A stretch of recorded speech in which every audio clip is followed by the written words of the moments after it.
Semaine 8, psaume 37.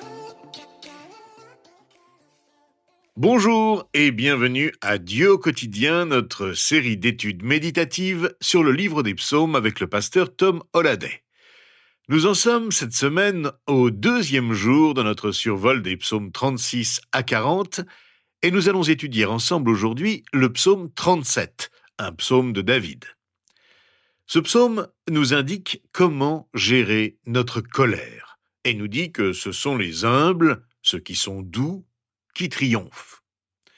Nous lisons ceci au verset 10 et 11. Encore un peu de temps et le méchant n'existe plus. Tu regardes l'endroit où il était et il a disparu. Les humbles possèdent le pays et ils jouissent d'une paix abondante. Le mot hébreu traduit par humble peut aussi être traduit par doux. C'est le mot que Jésus, dans son sermon sur la montagne, a retenu dans l'une de ses béatitudes que nous lisons dans l'Évangile selon Matthieu au chapitre 5. Heureux ceux qui sont doux, car ils hériteront la terre. Dans son sermon, Jésus fait référence à de nombreuses reprises au psaume 37. On peut dire que le psaume 37 est une exposition de cette béatitude, même s'il a été écrit 1000 ans avant le début du ministère public de Jésus. Il révèle le caractère de l'homme doux et confiant face à l'apparente prospérité des méchants. Le psaume 37 nous parle de la façon de maîtriser notre irritation, notre colère, face à ce que nous croyons injuste. Nous le lisons dès le début du psaume, au verset 1 et 2. Ne t'irrite pas contre les méchants. N'envie pas ceux qui font le mal, car ils sont fauchés aussi vite que l'herbe, et ils se flétrissent comme le gazon vert. Au lieu de s'inquiéter et d'envier, David nous conseille de simplement faire confiance à Dieu et de faire le bien pour sa gloire. Il est remarquable de constater à quelle vitesse nous pouvons nous laisser distraire de la simple tâche de faire confiance à Dieu et de faire le bien. Contempler la prospérité apparente des méchants est une façon fréquente de nous laisser distraire. Comment maîtriser notre irritation, notre colère ? Maîtriser sa colère exige à la fois compréhension et dépassement. Voici ce que David nous recommande au verset 8. Laisse la colère, abandonne la fureur, ne t'irrite pas, ce serait mal faire. 3 commandements simples en un court verset. Se mettre en colère n'aboutit à rien, sinon à faire le mal, que Dieu ne laisse jamais impuni, comme le verset suivant l'affirme, car les méchants seront exterminés, mais ceux qui espèrent en l'Éternel possèdent le pays.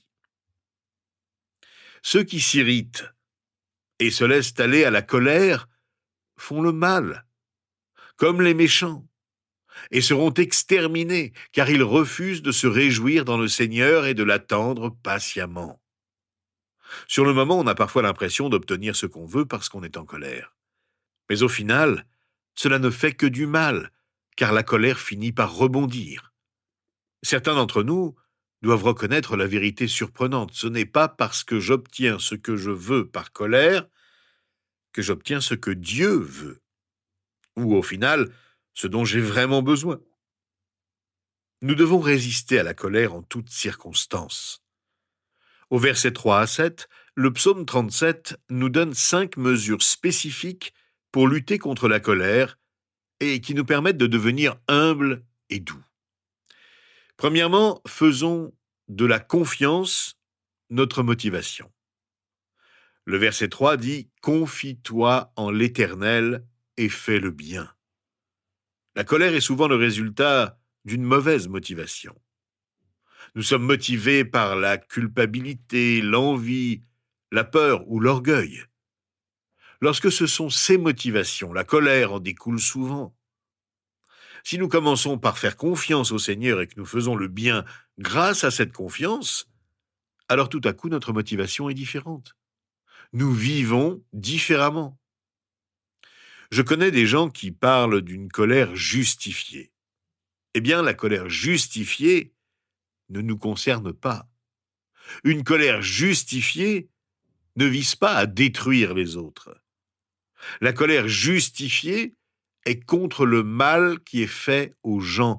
Et j'ai peur que parfois notre colère justifiée soit en réalité une colère égoïste. Ce n'est pas parce que nous croyons faire bien par colère que c'est une bonne colère. Faisons plutôt confiance au Seigneur et faisons le bien. Faire confiance, c'est croire que Dieu va prendre soin de nous. Savoir cela et le vivre transforme notre motivation. Les versets 18 et 19 nous disent « L'Éternel connaît les jours des hommes intègres, et leur héritage dure éternellement. Ils ne sont pas couverts de honte quand vient le malheur, et ils sont rassasiés quand la famine est là. » Faisons donc de la confiance en Dieu notre motivation. Deuxièmement, vivons en sécurité. Nous lisons dans la dernière partie du verset 3, « Aie le pays pour demeure et que la fidélité soit ta nourriture. » Les personnes insécures sont des personnes en colère. La plupart des disputes familiales, si vous les observez, commencent par une forme d'insécurité. Quand quelqu'un s'emporte soudainement, vous pouvez presque toujours penser « Ok, j'ai touché un point d'insécurité dans sa vie. » Or, nous avons besoin de vivre en sécurité. David conseille de laisser de côté l'inquiétude et l'envie et de simplement profiter des bénédictions que Dieu accorde. Il a donné à Israël une terre dont ils pouvaient jouir, et sa fidélité était comme une nourriture quotidienne pour eux. Plus nous chercherons la sécurité, moins nous serons tentés de vivre dans la colère. À la fin du psaume, au versets 39 et 40, David nous laisse avec ces paroles rassurantes. Le salut des justes vient de l'Éternel. Il est leur forteresse dans les moments de détresse. L'Éternel les secourt et les délivre. Il les délivre des méchants et les sauve, parce qu'ils cherchent refuge en lui. En qui cherchons-nous notre refuge lorsque nous sommes dans l'insécurité? Troisièmement, au lieu de nous comparer aux autres, nous faisons ce que David nous demande au verset 4. « Fais de l'Éternel tes délices, et il te donnera ce que ton cœur désire. » Au lieu de nous mettre en colère quand tout va mal, ou que nous n'obtenons pas ce que nous voulons, nous pensons d'abord à faire de Dieu nos délices. C'est en lui que nous mettons notre joie. David nous conseille de remplacer l'inquiétude et l'envie par une joie consciente en l'Éternel. Cela signifie réjouir son cœur et son esprit en considérant et en recevant par la foi les multiples bénédictions de Dieu. Il existe des joies et des plaisirs légitimes dans la vie, en dehors de la vie spirituelle, mais le croyant qui fait véritablement confiance à Dieu a la capacité de trouver aussi de véritables délices dans le Seigneur. Lorsque nous faisons de Dieu nos délices, nous finissons toujours par désirer ce qu'il désire. Et il nous donnera ce que notre cœur désire selon les désirs de son cœur. Lorsque nous commençons à vivre ainsi, nous ne pensons plus à nous irriter, et les sentiments de colère se dissipent. Si nous faisons de Dieu nos délices, il fera de nous ses délices, comme nous le lisons au verset 23 à 26. « L'Éternel affermit les pas de l'homme, et il prend plaisir à sa voie. S'il tombe, il n'est pas rejeté, car l'Éternel lui prend la main.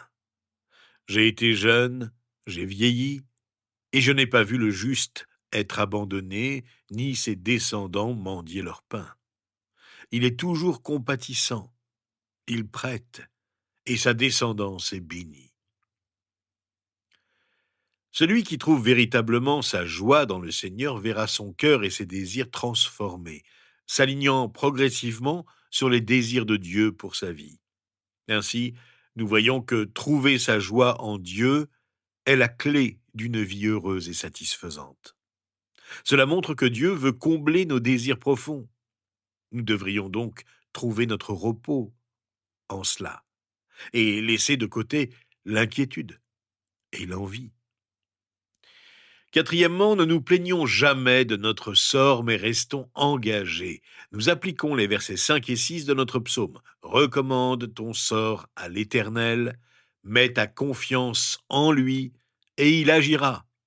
Il fera paraître ta justice comme la lumière, et ton droit comme le soleil en plein midi. Les personnes en colère ont souvent l'impression que la vie les a malmenées. Alors elles finissent par se plaindre et par être insatisfaites. Même celles qui semblent tout avoir finissent souvent par se plaindre, car elles se rendent compte que tout ce qu'elles ont ne les comble pas. La plainte nourrit la colère, et plus on se plaint, plus on s'irrite. Comment sortir de ce cercle vicieux? David a expliqué ce que signifiait mettre ses délices dans le Seigneur. Cela signifie lui confier sa vie et lui faire véritablement confiance.